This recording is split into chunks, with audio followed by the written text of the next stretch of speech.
जितने विद्यार्थी लाइव हैं क्रैश कोर्स के या वार्षिक पाठ्यक्रम के, तो जो है एग्रीकल्चर का टेस्ट है आज जो है ऑनलाइन। जैसा कि आप लोग जो है संडे वाला टेस्ट देते हैं ऑनलाइन, वैसे ही अभी जो है 20-25 मिनट का टेस्ट है। 30 क्वेश्चन है। वैसे 20 मिनट पर्याप्त है आपके लिए क्योंकि ऑनलाइन है, आपको गोला भरना नहीं है। 20 मिनट का टेस्ट है। टेस्ट नंबर 14 है जो यहाँ पर डिस्कशन होगा अभी, जो योगेंद्र सर डिस्कस करेंगे। बट इसको पहले आप लोगों को ऑनलाइन टेस्ट देना है। ऑनलाइन टेस्ट आप कहाँ देंगे? ऐप में। ऐप में पहला जो जैसे ऐप आप खोलेंगे, ये इस तरीके से डिब्बे बने हुए हैं 1 2 3 4। यहाँ पर आप लाइव क्लास देखते हो और यहाँ पर आप स्टडी मटेरियल देखते हो। यहाँ पर पहले डिब्बे में टेस्ट लिखा हुआ, ठीक है। तो पहले डिब्बे में टेस्ट है।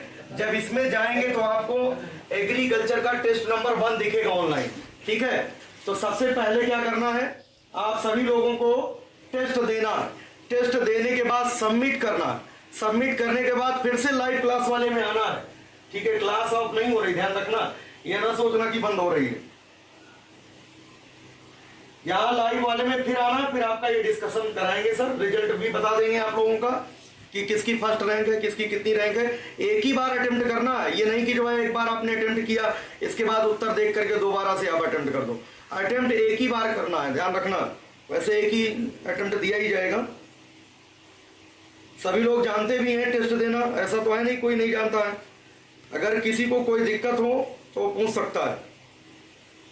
तुरंत अभी टेस्ट होगा, तुरंत डिस्कशन होगा इसका, ठीक है।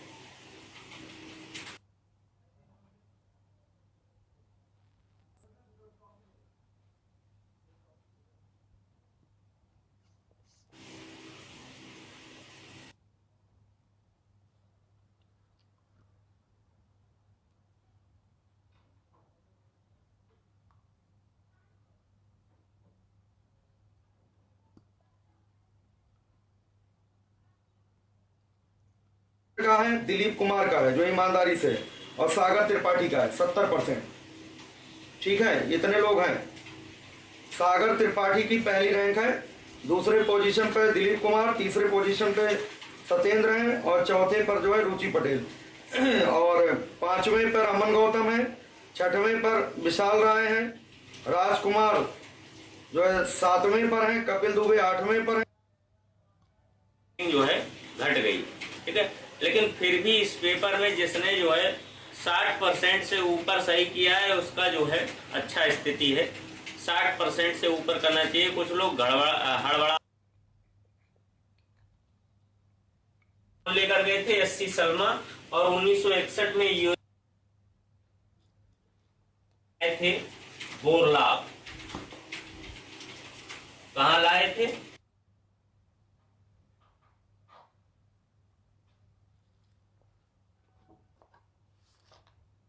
टारगेट में। तो ऑप्शन नंबर इसका आपको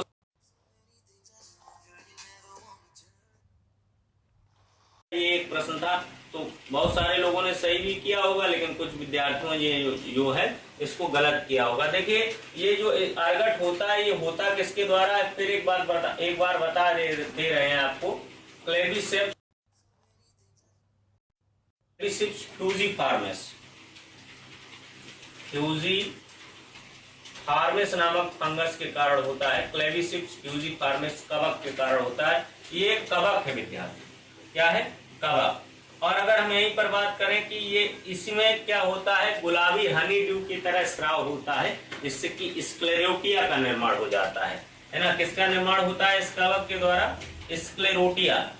आप जब बीएससी में जाएंगे तो आपको पूरा जो है पैथोलॉजी पढ़ेंगे तो स्क्लेरोटिया समझ में आएगा क्या होता है। गांठ सी बन जाती है सूखने के बाद, कवक के स्राव के बाद, तो ये है स्क्लेरोटिया।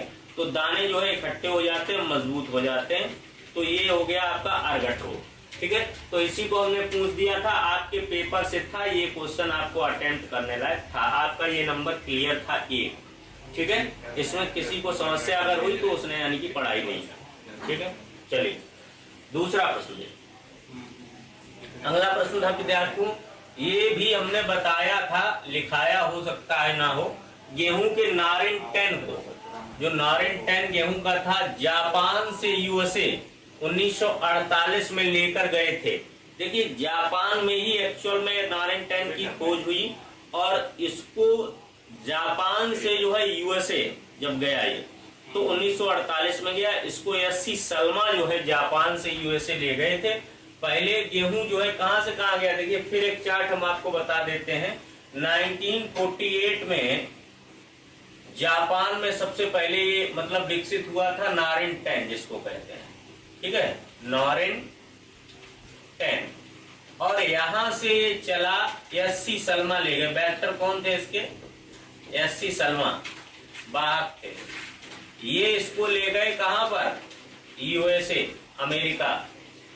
और यहां पर इसी नारेंटाइन से गेंस बनाया था। एक वैज्ञानिक थे सीए बोगल, सीए बोगल, ये देखिए नोट कर लीजिएगा, बोगल, सीए बोगल जो वैज्ञानिक थे, इन्होंने इसी नारेंटाइन से गेंस बनाया। गेंस व्हीट था, ये गेंस क्या था, व्हीट था, गेहूं था। और इसी गेंस व्हीट में जो है और परिवर्तन आया। जो नारेंटाइन था इसी से गेंस व्हीट बनाया और यही गेंस व्हीट जो इसमें प्रभाव नारेंटाइन का था गेंस व्हीट का, इसी गेंस व्हीट को जो है लेकर आए थे नॉर्मन ई बोरलॉग। कहा, भारत, बोरलॉग। ये देखिए 1961 में बना था गेंस व्हीट अमेरिका में। और इसी को 1963 में 1963 में भारत लाए थे बोरलॉग। कहां लाए थे, भारत। तो ये स्थिति थी, देखिए गेहूं ऐसे ऐसे चला, आप देख लीजिएगा। 1948 में जापान में जो है प्योर नारेंटाइन था। 1948 में ये जो है यूएसए आया, एससी सलमा लाया इसको। 1961 में इसी गेहूं से गेंस व्हीट बनाया अमेरिका में सीए बोगल ने। फिर ये जो है wheat Norman E Borlaug Bharat लाए 1963 में। तो ये स्थिति थी। तो यही प्रश्न पूछा गया था, गेहूं के नारेंटाइन को जापान से यूएसए, देखिए जापान से यूएसए 1948 में लेकर गए थे। तो कौन वेक्टर है इसमें, कौन लेकर गए थे, एससी सलमा। कौन लेकर गए थे, एससी सलमा। और 1961 में यूएसए में इसी नारेंटाइन से गेंस व्हीट बनाया गया और इसी ये प्रिकर्सर था नारेंटाइन का। अब इसी व्हीट से जो है हमने क्या किया, नॉर्मन ई बोरलॉग ने 1963 में भारत में इसको जो है लेकर गए थे। तो ये सारी की सारी थ्योरी है व्हीट के जीवन की चक्र है कि किस प्रकार से जापान से अमेरिका आया, या इसी को कह देते हैं मैक्सिको, लोग कहते हैं मैक्सिकन व्हीट। तो ये मैक्सिको में गेंस व्हीट था, मैक्सिको है ना, मध्य अमेरिका में है मैक्सिको। तो मैक्सिकन व्हीट भी इसी को कह देते हैं। पर ये भारत 1963 में नॉर्मन ई बोरलॉग इसको लेकर आया, ठीक है। तो ये स्थिति थी, ठीक है। तो इस तरीके से आपको सही करना था। चलिए अगला प्रश्न, ऑप्शन इसका बी था। फिर हमने बताया था कल की ही क्लास में, सूर्यमुखी में किस अम्ल की बाहुलता होती है, लिनोलेनिक एसिड होता है, लिनोलिक। देखिए यहाँ लिनोलिनिक अगर होता, ये भी देखिए गलत है, ये गलत लिखा हुआ है, लिनोलिक होता है, ल्यूसिन भी नहीं होता है, अरेचिडोनिक भी नहीं होता है, लिनोलिक होता है। हमने कल बताया था इसके विषय में, ठीक है। इसी के कारण क्या होता है, रक्तचाप बढ़ जाता है लिनोलिक के कारण। और इसके साथ साथ जब रक्तचाप बढ़ जाता है तो ये हृदय रोगियों के लिए जो है इम्पोर्टेंट होता है, ठीक है। और ये जो है हृदय रोगियों के लिए इम्पोर्टेंट बताया था। तो यही आपको बी वाला ऑप्शन लिनोलिक टिक करना था। सूर्यमुखी में किस अम्ल की बाहुल्यता होती है, कल ही बताया, ठीक है। चलिए अगला प्रश्न है, जीरोथेल्मिया या नाइट ब्लाइंडनेस। जीरोथेल्मिया एक रोग होता है या इसी में होता है नाइट ब्लाइंडनेस। ये भी बताया जा चुका है, आपको साधारण पता भी होना चाहिए, विटामिन से क्वेश्चन है। जीरोथेल्मिया नामक बीमारी किस विटामिन की कमी से होती है, इसी को कहते हैं, इसी रोग में होता है नाइट ब्लाइंडनेस। वो होता है आपका रेटिनॉल के कारण। किसके कारण, retinol. Retinol is also known as vitamin A, retinol, ठीक है। क्या होता है, रेटिनॉल, ठीक है। Retinol vitamin A, vitamin A के कारण जीरोथेल्मिया होता है, रेटिनॉल। रेटिनॉल के कारण जो विटामिन होती है आपकी B1 थायमीन होती है, B2 राइबोफ्लाविन होती है, B3 नियासिन होती है, B5 पेंटाथोनिक एसिड होती है, B6 पायरिडॉक्सिन होती है, B12 साइनोकोबाइलामाइन होती है। ठीक है, तो इस प्रकार से विटामिन को आपको साइंटिफिक नेम भी एक बार याद रखने हैं, रेटिनॉल। ठीक है, रेटिनॉल विटामिन ए, जीरोप्थेल्मिया जो होता है वो विटामिन ए की कमी से होता है, जिसको हम रेटिनॉल कहते हैं। ठीक है, विटामिन ए या रेटिनॉल जीरोप्थेल्मिया। ठीक है, जीरोप्थेल्मिया नामक बीमारी किस विटामिन की कमी से होती है? तो ये साधारण सा प्रश्न था, वैसे ज्यादा कठिन नहीं था, जो पढ़ने वाला होगा वो कर लिया होगा, है ना। जो पढ़ाई नहीं करते हैं वो नहीं कर पाए होंगे। तो ये विटामिन ए है जीरोप्थेल्मिया, है ना। बी का अगर वैज्ञानिक नाम हम यहाँ पर देखें तो बी में देखिए B1 आती है, थायमीन होती है,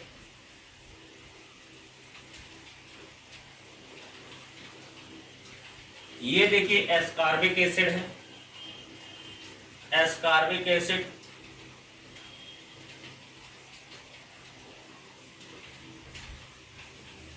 ठीक है। और विटामिन बी कैल्सीफेरॉल है।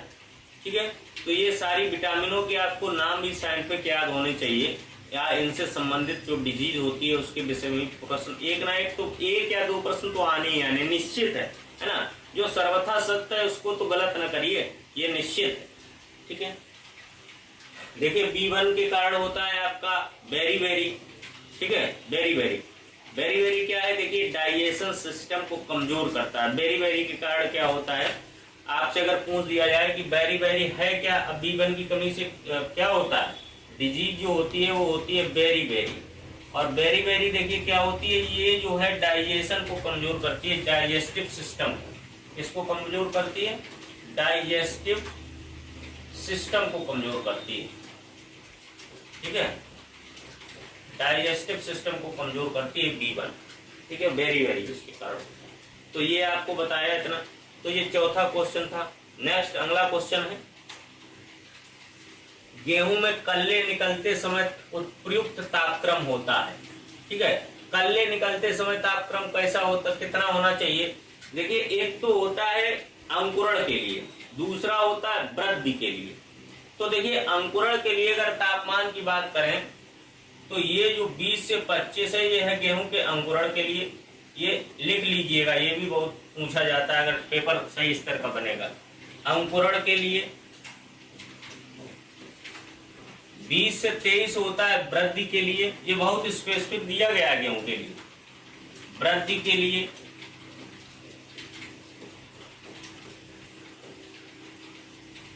ये देखिए कल्ले निकलने के लिए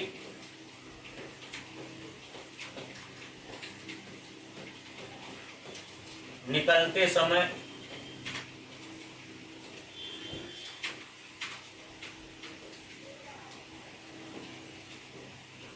ठीक है, और ये 35 डिग्री जो होता है ये पकते समय।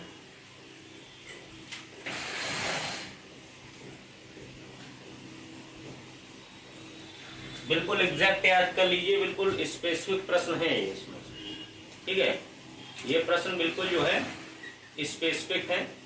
पहला है अंकुरण के लिए 20 से 25 डिग्री सेंटीग्रेड, दूसरा है वृद्धि के लिए 20 से 23 डिग्री सेंटीग्रेड, पकते समय 35 डिग्री सेंटीग्रेड, 16 से 20 गेहूं के कल्ले निकलते समय। तो यहाँ पर बात आ रही थी कल्ले निकलते समय टेम्परेचर होना चाहिए, तो वो है आपका 16 से 20 डिग्री सेंटीग्रेड। ठीक है,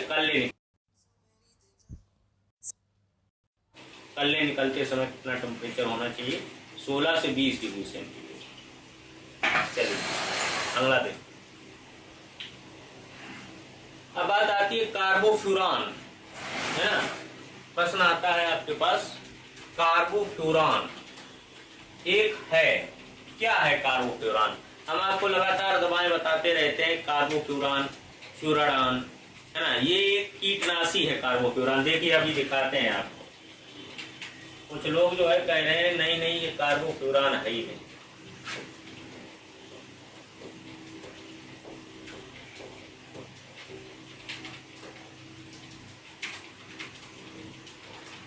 देखिए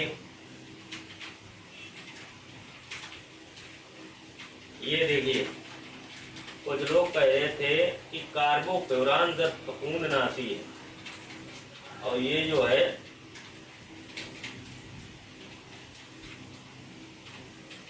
ऐसा काम करते हैं लोग, जो है फिर समस्या हो जाती है। ये देखिए लिखा है बड़ा बड़ा, अब ना कह देना फफूंदनाशी है, नहीं तो हम जो है पढ़ाई राय छोड़ के भाग जाएंगे, पढ़ाएंगे भी नहीं, है ना। दिमाग होश में रह के बात किया करो।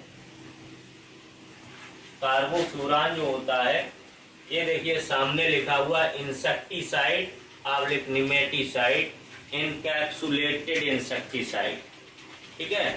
तो इंसेक्टिसाइड है यानी कि कीटनाशी है कार्बोफ्यूरान, ठीक है ना। ये ऊपर लिखा है कार्बोग्रैंड, ये ना समझ लेना, ये नहीं है, ये कंपनी अपना नाम बड़ा लिखती है, और इंसेक्टिसाइड ऊपर लिखा है कार्बोफ्यूरान, उसका नाम छोटा लिखती है, ठीक है। इंसेक्टिसाइड है कार्बोफ्यूरान। चलिए, तो इसका आपका ऑप्शन हो जाएगा कार्बोफ्यूरान का सी वाला, कीटनाशी। अकेरिसाइड भी नहीं है, अकेरिसाइड का मतलब होता है जो अकैर्स को मारते हैं, है ना, उनको अकेरिसाइड, अकैर्स का मतलब माइट स्टिक्स, जुआ क्लिनिक वगैरह को जो है उखाड़ देंगे, उठा देंगे। फफूंदनाशी, मूसनाशी, मूसनाशी मतलब चूहे को मारने वाली दवा, ठीक है। चलिए आगे देखते हैं। आगे मानसून किस भाषा का शब्द है? देखिए मानसून जो है एक शब्द है अरबी भाषा का, ठीक है, मौसम से लिया गया है। मानसून जो है अरबी भाषा का शब्द है, ठीक है, और इस समय मानसून आ भी चुकी है केरल में, ठीक है। कुछ ही दिन बाद जो है अपने यहाँ भी इसका जो है प्रभाव देखने को मिलेगा। तो मानसून जो है अरबी भाषा का शब्द है। किसका शब्द है? अरबी भाषा का शब्द, ठीक है। ऑप्शन नंबर डी सही हो जाएगा। चलिए अगला, अगला है लेथायरस अफाका। लेथायरस अफाका जो है ये क्या है? ये देखिए है मटरी, और लेथायरस सैटाइवस अगर आपसे पूछ देता वीड है, हमने आपको ये भी पढ़ाया था। लेथायरस सैटाइवस अगर आपसे पूछ देता तो ये है आपकी खेसारी, खेसारी, ये खेसारी होती है लेथायरस सैटाइवस। और लेथायरस अफाका जो होती है ये होती है मटरी, चटरी मटरी जिसको कहते हैं, ठीक है। तो लेथायरस अफाका हो गई मटरी, और लेथायरस सैटाइवस हो गई आपकी खेसारी, ठीक है। तो ऑप्शन नंबर इसका सही हो जाएगा। ये जो होता है हिरनखुरी कानबोलबुलस आर्वेंसिस होती है, कानबोलबुलस आर्वेंसिस होती है हिरनखुरी, और कांस होती है चिकोरियम एंटाइवस, है ना। कांस, कांस को कहते हैं चिकोरी या चिकोरियम एंटाइवस, वो होती है कांस, ठीक है। तो ये सभी आपको याद रखना चाहिए, इसीलिए हमने एक दिन खरपतवार वाली टेबल बताई थी, उसी से ये प्रश्न आया है सीधा सीधा। लेथायरस अफाका वैज्ञानिक नाम है, ये है मटरी का, ऑप्शन नंबर डी। और लेथायरस सैटाइवस जो है ये खेसारी का है। लेथायरस आगे दोनों में लगा हुआ है, सैटाइवस खेसारी का है, अफाका मटरी का है, आर्वेंसिस कानबोलबुलस आर्वेंसिस हिरनखुरी का है, कांस का है चिकोरियम एंटाइवस, ठीक है। तो ये सभी आपको याद रखना। चलिए अगला देखते हैं। अगला प्रश्न है विद्यार्थियों, आलू को अत्यधिक समय तक 0 डिग्री सेंटीग्रेड पर संरक्षित रखने में या कहें स्टोरेज करने में, संग्रहित यहाँ पर लिख के आ सकता था, कोई दिक्कत वाली बात नहीं, स्टोरेज या संग्रहित, है ना। संग्रहित, संग्रहित रखने से उसमें कौन सा विकार हो जाता है, डिसऑर्डर पूछ रहा है। तो देखिए ब्लैक हार्ट जो होता है ये ऑक्सीजन की कमी से होता है। ये किसकी कमी से होगा? ऑक्सीजन की कमी। अगर स्टोरेज में ऑक्सीजन की कमी होगी आलू में तो ब्लैक हार्ट हो जाएगा। होलो हार्ट जो होता है ये नाइट्रोजन की अधिकता हो जाएगी, है ना। नाइट्रोजन की अधिकता से क्या हो जाएगा? होलो हार्ट हो जाएगा। और यहाँ पर अगर चिलिंग इंजरी देखें, चिलिंग, तो चिलिंग जो है ये इससे होगा 0 डिग्री से टेम्परेचर जो है ज्यादा कम होगा, तो इससे आलू में क्या हो जाएगी? चिलिंग इंजरी, ठीक है। तो ऑप्शन नंबर सी इसका सही होना था, चिलिंग इंजरी हो जाएगी। अगर टेम्परेचर जो है ज़्यादा कम रहेगा आलू के स्टोरेज के समय या संग्रहित के समय, तो ब्लैक हार्ट देखिए O2 की कमी से होगा, होलो हार्ट N2 की अधिकता से होगा, चिलिंग इंजरी जो है 0 डिग्री से जब ताप नीचे रहेगा आलू में तो हो जाएगी चिलिंग इंजरी। ठीक है, चलिए अगला है रायुगन बुवाई की विधि किस फसल से संबंधित है? तो ऑप्शन नंबर आपका इसमें हो जाएगा सही डी, गन्ने से। गन्ने में हमने आपको बताया था फ्लैट मेथड एक बताया था, फ्लैट प्लांटिंग मेथड, समतल फ्लैट प्लांटिंग। तो फ्लैट प्लांटिंग में होता है, प्लांटिंग में आपने देखा होगा कि हमने बताया था 75 से 90 सेंटीमीटर जो है रो टू रो स्पेस रखी जाती है ना, रो टू रो। ये सब याद कर लेनी है चीजें आपको, रो टू रो स्पेसिंग। और वहीं जो है हम अगर इसकी गहराई की बात करते हैं तो गहराई में अगर हम जाएंगे तो 8 से 10 सेंटीमीटर गहरा बोया जाता है गन्ना, है ना। ये आपकी हो गई है फ्लैट प्लांटिंग मेथड में, ठीक है, फ्लैट समतल बुआई वाले। और रायगून एक विधि है जो इंडोनेशिया में अपनाई जाती है गन्ना की बुवाई की, ठीक है। तो वो रायगून बुवाई जो की जाती है इंडोनेशिया में, अगर यही पूछ दिया जाए पार्था विधि जो होती है गन्ना बुवाई की, ये तमिलनाडु में यूज है, ठीक है। ये सभी हमने बताई थी, तो ये भी आपके लिखा हुआ ही प्रश्न सीधा सीधा आया था, अगर आपने लगातार इसको पढ़ा होगा, बात किया होगा, तो ऑप्शन नंबर डी सही होगा। नेक्स्ट प्रश्न है अगला, शीर्ष कर्तन या सीड हाई टपिंग, इंग्लिश में इसीलिए हमने लिख दिया कि हिंदी में थोड़ा बहुत अगर इधर उधर होगा तो इंग्लिश में सही हो जाएगा, हाई टपिंग, शीर्ष कर्तन, ठीक है, किस प्रकार की तंबाकू में की जाती है? एक हमने बताया था लो टपिंग, एक बताई थी हाई टपिंग तंबाकू में। तो हाई टपिंग जो होती है वो सिगरेट तंबाकू में की जाती है, ठीक है। तो ऑप्शन नंबर आपका सही हो जाएगा डी, हाई टपिंग किसमें होती है? सिगरेट तंबाकू में होती है, ये हमने आपको बताया था।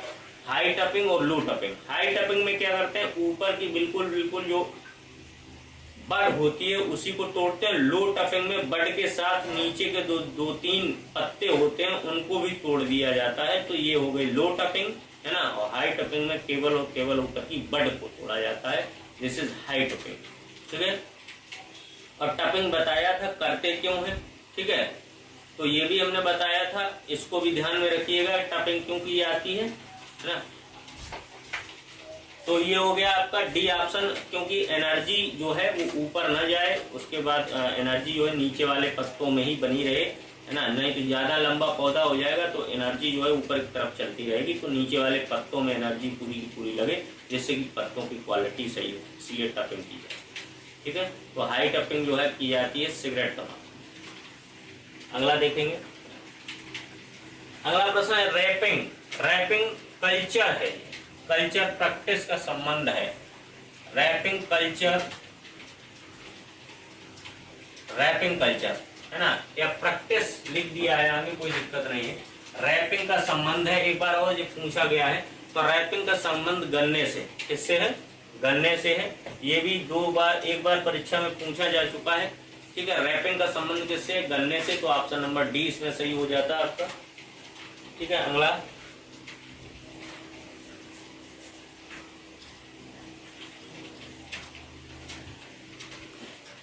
रैपिंग और ट्रेसिंग, ट्रेसिंग भी टाइम भी आता है इसमें, गन्ने में क्या क्या आता है? टाइम भी आता है,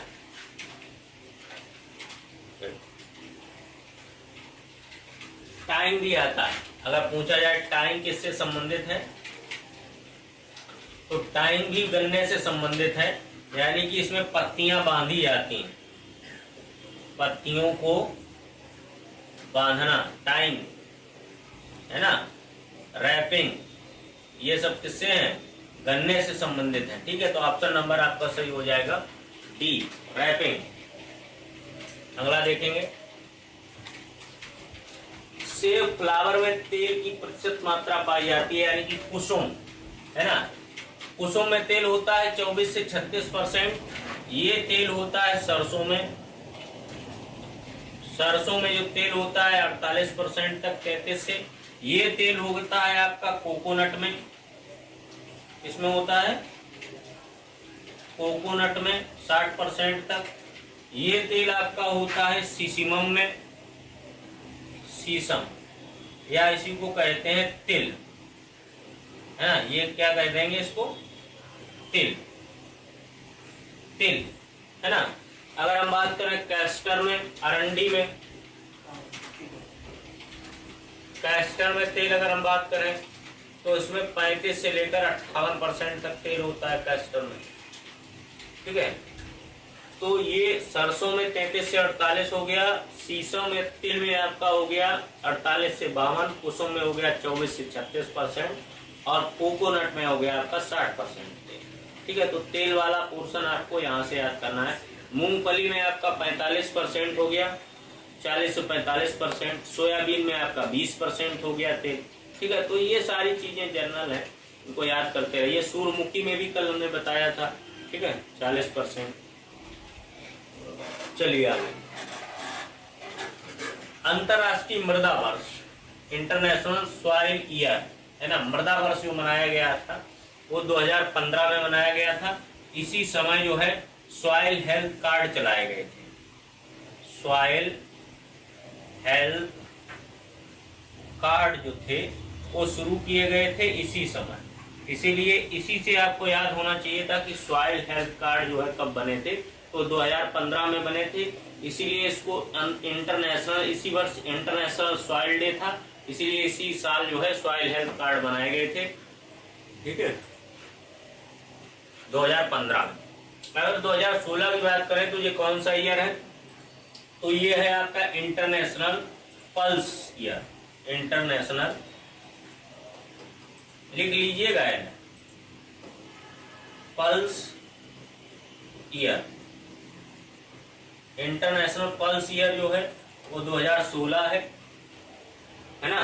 2012 जो था ये इंटरनेशनल कोऑपरेटिव ईयर था, और 2017 जो था, ठीक है, तो इसको बताएंगे 2012-17 ये कह ज्यादा इंपॉर्टेंट नहीं है, ये दोनों इंपॉर्टेंट है। 2015 और 2016 सॉइल हेल्थ ईयर, जो सॉइल ईयर बनाया गया, सॉइल हेल्थ कार्ड चला था 2015 में। 2016 जो था इंटरनेशनल पल्स ईयर मनाया गया, दलहन वर्ष अंतरराष्ट्रीय, ठीक है। ये कोऑपरेटिव और बायोडाइवर्सिटी ये दोनों थे। चलिए आगे देखते हैं। नेक्स्ट है फैलने वाली मूंगफली जो होती है, फैलने वाली, तो फैलने वाली को कहते हैं अरेकेसाइकोजिया प्रोकम्बेंस, और जो फास्टिजियाटा होती है ये बंच टाइप की मूंगफली होती है, बंच टाइप। ये भी हम आपको लिखाए थे अगर आप याद करे होंगे, है ना। बंच टाइप यानी कि गुच्छे वाली। कैसी मूंगफली होती है, गुच्छे वाली मूंगफली, ठीक है, गुच्छे वाली मूंगफली होती है, उसी को हम कहते हैं बंच टाइप ब्राउन नट। गुच्छे वाली जो होती है फास्टिजियाटा, और प्रोकम्बेंस जो होती है वो फैलने वाली होती है, ठीक है। तो ऑप्शन नंबर इसका सही हो जाता सी। अगला देखेंगे, देखिए मुक्ता हमने बताया था, मुक्ता एक उन्नतशील किस्म है। हमने आपको बताया था कि ये याद रखना है, पूषा मुक्ता लगा हो या केवल मुक्ता लगा हो। तो अगर पूषा मुक्ता लगा होगा तो हम पात गोभी में चले जाएंगे, ठीक है, और केवल मुक्ता अगर रहेगी तो अरहर की प्रजाति है, ठीक है। मुक्ता किसकी प्रजाति है, अरहर की प्रजाति है, तो ऑप्शन नंबर इसमें सही हो जाएगा डी, ठीक है। अगर पूसा लग जाता तो और जो है हम वेजिटेबल्स में चले जाते, ठीक है। मटर की है नहीं, गन्ने की है नहीं, आलू की है नहीं। गन्ना आलू तो आप ऐसे ही एलिमिनेट कर देंगे, आपको कंफ्यूजन बढ़ता तो मटर और अरहर में बचता है, ठीक है, अगर आप थोड़ा भी दिमाग लगाते। तो अरहर की है मुक्ता प्रजाति। चलिए आगे देखिए। अगला है ग्नोरी मोशिमा ओपर्कुलेला नामक कीट किस फसल को नुकसान पहुंचाता है, ठीक है। ये देखिए आलू का कीड़ा है, यानी कि पोटैटो ट्यूबर मॉथ इसे कहते हैं। इस आलू को कहते हैं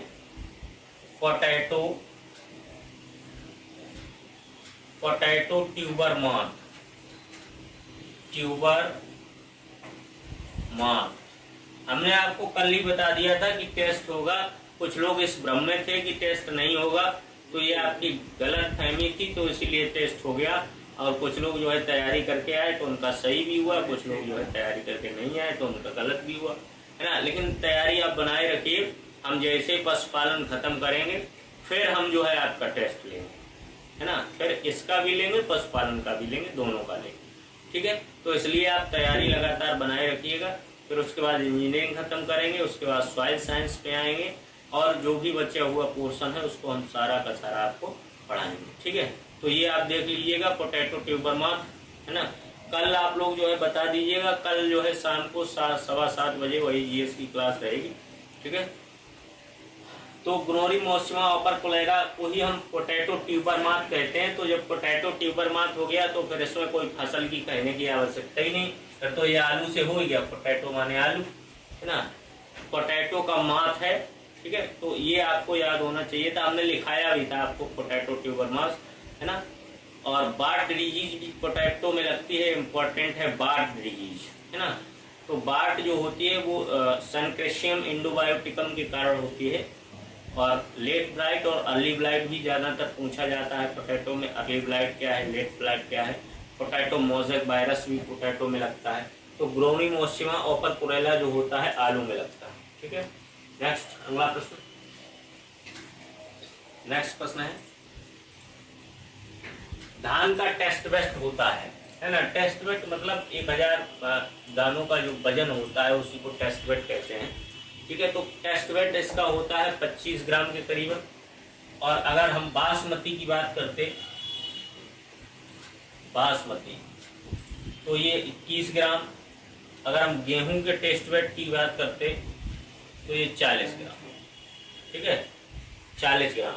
अगर कुछ ना आता मोटा मोटा देख लेते तो चना का जो हो जाएगा, अगर अंदाज लगा लें हम, केवल एग्जैक्ट नहीं है, लेकिन अगर देखें तो चना का जो है लगभग 400 ग्राम के करीबन टेस्ट वेट होता है, ठीक है। तो ये धान का टेस्ट वेट हो गया, ठीक है। सभी हमने बता दिए, 25 ग्राम इसका है, बासमती राइस का ये है, गेहूं का 40 है, चना का लगभग 400 ग्राम के करीबन, ठीक है। तो सारे के सारे आपको याद होने चाहिए। ऐसा नहीं कि आप बहुत सारी चीजें बार बार आप रिवाइज करेंगे, जितना ज्यादा उतना ज्यादा आपको जो है याद होगा। बासमती धान है, ठीक है। चलिए आगे नेक्स्ट अगला प्रश्न है लूनीश्री। देखिए लिखा हुआ है लूनीश्री, लूनीश्री प्रजाति है लूनीश्री। देखिए लूनीश्री और IR8, लूनीश्री, लूनीश्री और IR8 ये दोनों प्रजातियां हैं, दोनों जो है प्रजातियां हैं किसकी, धान की। और सैलिनिटी टॉलरेंस, सैलिनिटी टॉलरेंस है, यानी कि लवण सहिष्णु प्रजातियां हैं, लवण सहिष्णु।